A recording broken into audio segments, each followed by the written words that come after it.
एक प्रश्न बार बार हमारे पास आया है और उस प्रश्न को बहुत अच्छे से समझना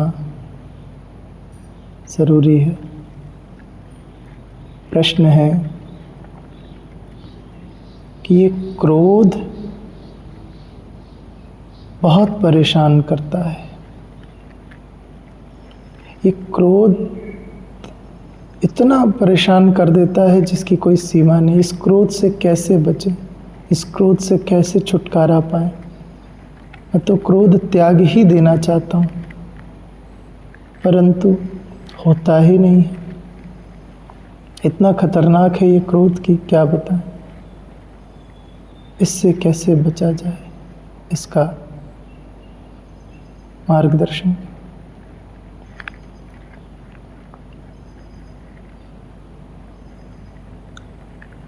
सचमुच क्रोध को बहुत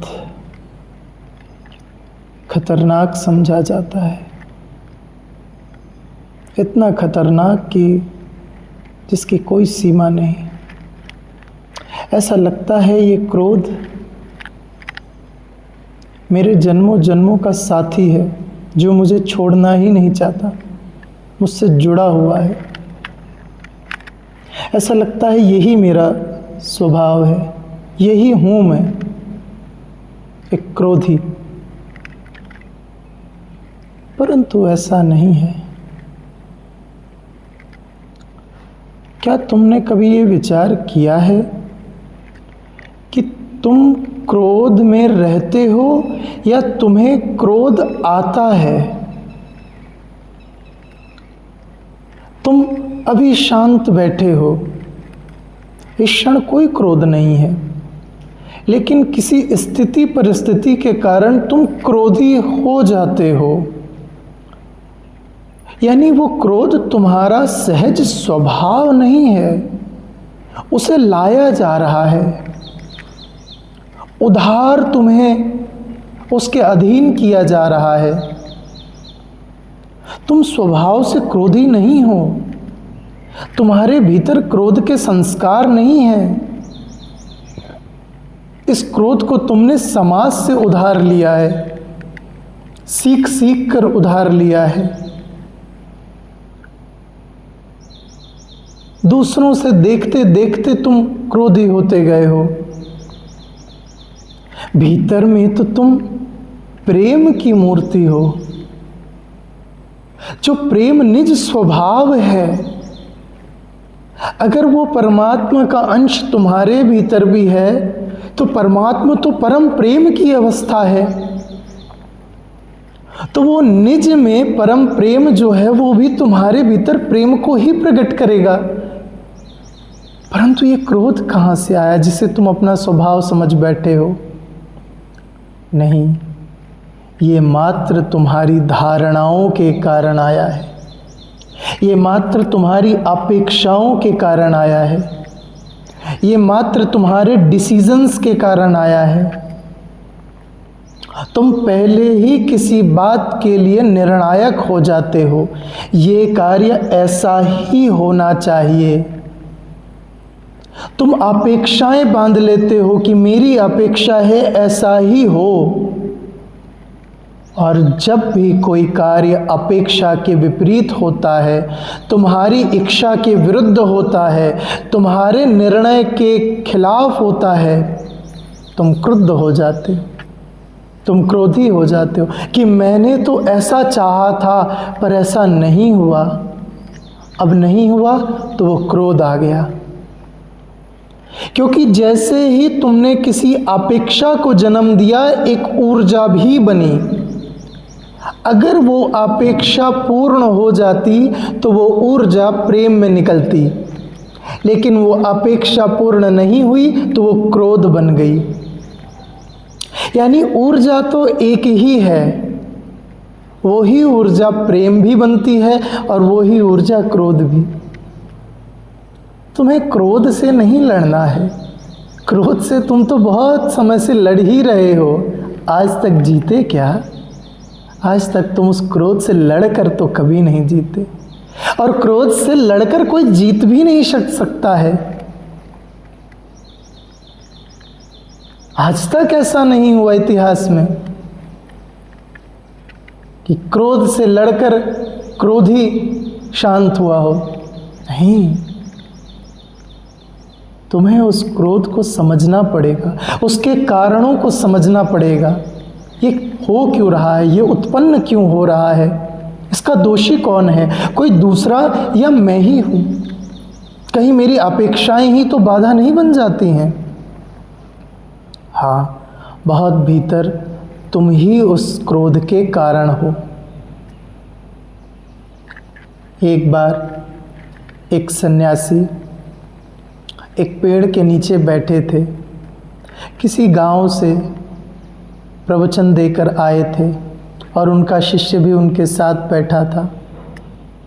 गांव से एक व्यक्ति आया, बड़ा नाराज, बड़ा क्रुद्ध, और ऐसे क्रोध में आया कि आज तो स्वामी जी को बिल्कुल मार ही डालेगा। वो आया और खूब अपशब्द बोले, खूब बुरा भला बोला, खूब उल्टा सीधा बोला। और वो स्वामी जी शांति से बैठ करके प्रसन्नता से सुन रहे थे उसकी बातें। जब वो बोल कर थक गया तो चुपचाप बैठा और कहता है कि मैंने इतने सारे आपको अपशब्द कहे, मैंने इतनी आपकी बुराई की, मैंने इतनी आपकी निंदा की, आपको बुरा नहीं लगा? तो उस सन्यासी ने कहा कि जब भी कोई मुझे कोई उपहार देने आता है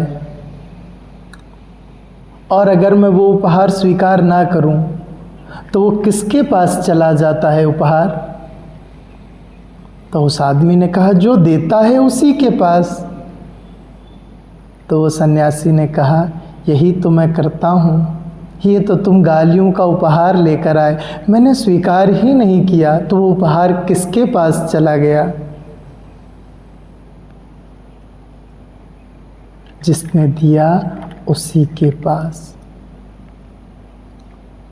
ये समझना बड़ा कठिन है कि जो क्रोध से भरा रहता है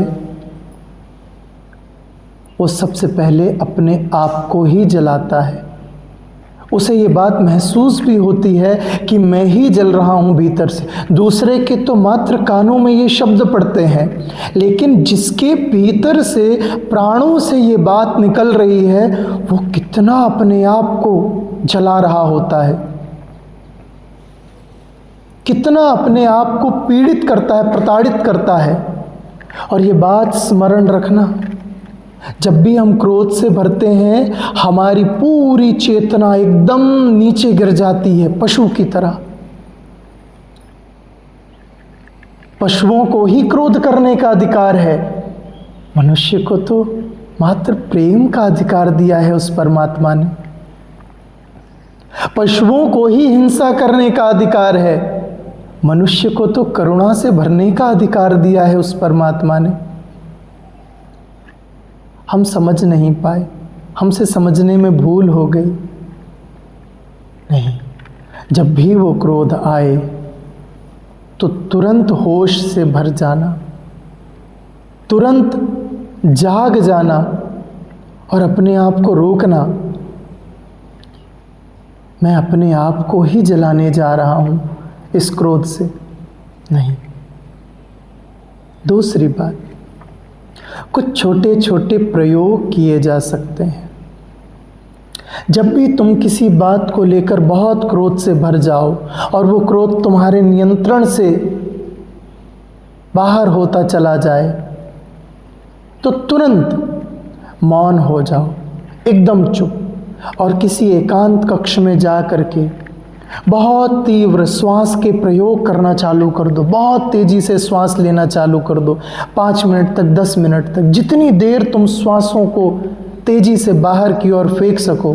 भस्त्रिका जिसको कहते हैं, नाभि से श्वास लेना, पेट से श्वास लेना, वो करते रहो एकांत कक्ष में 5 मिनट 10 मिनट तक बहुत तेजी से, तो तुम्हारा पूरा शरीर कंपने लग जाए। और कुछ क्षण बाद जब शरीर बहुत थक जाए तो लेट जाओ और सामान्य होकर के अपने फिर कार्य में जाओ। पाओगे तुम्हारी सारी क्रोध की ऊर्जा निकल गई। ऐसे ही अगर वो क्रोध बहुत अनियंत्रित हो रहा है तो कोई शारीरिक कृत्य करने लग जाओ। शरीर को कस लो, एकदम कस लो, खूब तीव्रता से उसे कस लो एकांत में बैठकर, इतनी तेजी से पूरे हाथों को, पैरों को, दांतों को, आंखों को, जैसे कि तुम एकदम तीव्र हो गए हो, और खूब तीव्रता से भर जाओ। अपने शरीर को खूब कस लो और तब तक कसे रहो जब तक तुम्हारे भीतर की सारी ऊर्जा प्रकट ना होने लग जाए, और तुम पाओगे तुम्हारे भीतर की ऊर्जा बाहर जा रही है और कुछ क्षण बाद तुम स्वतः शांत होते चले जाओ और तुम पाओगे कि ये क्रोध की ऊर्जा समाप्त हो गई। लोगों की सबसे बड़ी भूल है वो क्रोध से लड़ने लगते हैं।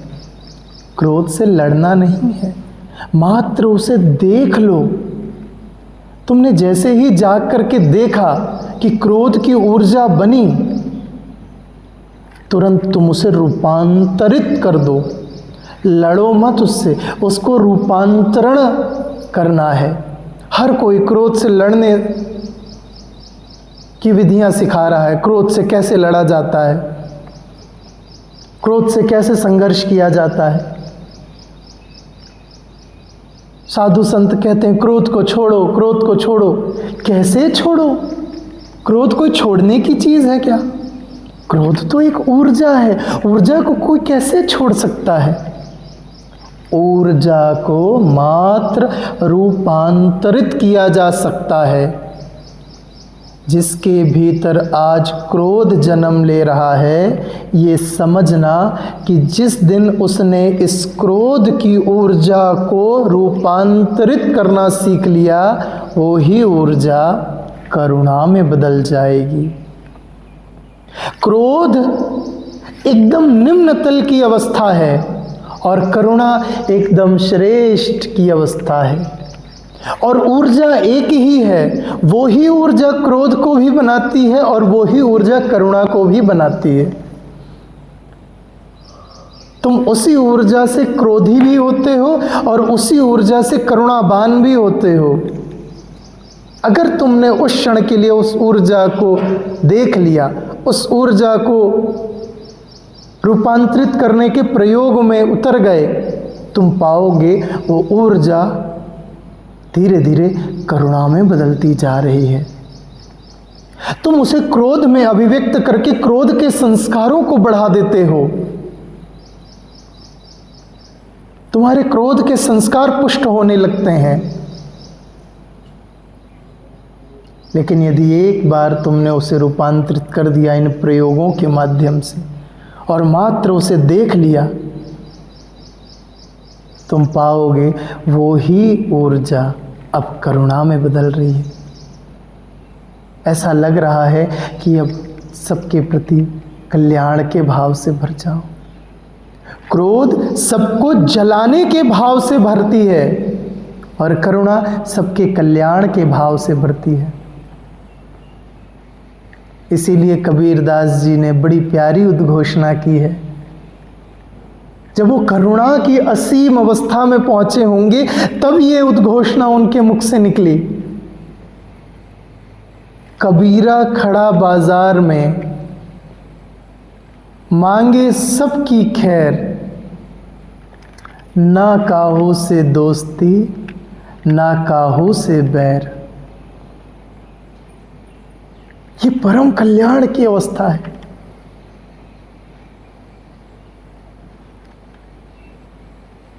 जब वो ऊर्जा परम करुणा की स्थिति में जाती है, तब एक साधक की ऐसी अवस्था होती है। किसी के प्रति हीनता से नहीं, किसी के प्रति बैर से नहीं, सबका कल्याण, सब पर उस ईश्वर की कृपा। और जब भी तुम किसी और के प्रति क्रोध से भरो ना, तो प्रतिक्रिया करने के पहले एक प्रार्थना कर लेना मुझे तो ये बात समझ में आ रही है, इसको नहीं आ रही है। प्रभु इस पर भी दया करना, प्रतिक्रिया करने की जगह उस पर भी दया हो, उस ईश्वर की ऐसी भावना से भर जाना। तुम्हें प्रतिक्रियावादी नहीं बनना है, तुम्हें होश में आना है, जागना है। और जाग करके देख लोगे अगर उस क्रोध को, तो तुरंत तुम पीछे सरक आओगे। तुरंत तुम्हें भीतर का स्मरण आ जाएगा। यही तो होश के प्रयोग हम कहते हैं। जब कोई शरीर की निंदा करता है तो मैं शरीर के प्रति क्रोध से भर जाता हूं, दूसरे की। जब कोई भावनाओं, इच्छाओं की निंदा करता है तो मैं मन से क्रोध के प्रति भर जाता हूं, दूसरे के मन से। ये मेरे संबंध ही तो हैं मेरे प्रति इतने, जो मुझे दूसरों के प्रति क्रोध से भर देते हैं। नहीं, जब भी कोई तुम्हें क्रोधी करे, तुम होश से भरना और देखना ये किसकी अवहेलना की जा रही है, ये किसकी निंदा की जा रही है। मेरे शरीर की, मेरे मन की, मेरे अहंकार की, या मेरी। और तुम पाओगे वो व्यक्ति तुम तक तो पहुंच ही नहीं पाया है, वो तुम्हें जानता ही नहीं है। और वो तुम्हें जानता है जहाँ पर, जिस अवस्था में तुम भी उसी को जानते हो, तभी तो उन निंदाओं के प्रति तुम क्रोध से भर जाते हो। तो दो ही अवस्था में क्रोध आता है, तुम्हारी अपेक्षाओं के कारण और तुम्हारी धारणाओं के कारण। इन दोनों से तुम्हें ऊपर उठना है, होश में भरना है।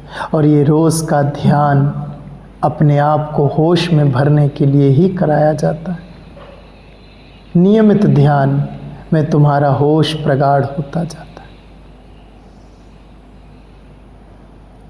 और तुम भीतर से जब वो ही होने लगते हो तो तुम्हें क्रोध नहीं, केवल सर्वत्र के प्रति प्रेम प्रकट होता है, कल्याण प्रकट होता है, करुणा प्रकट होता है।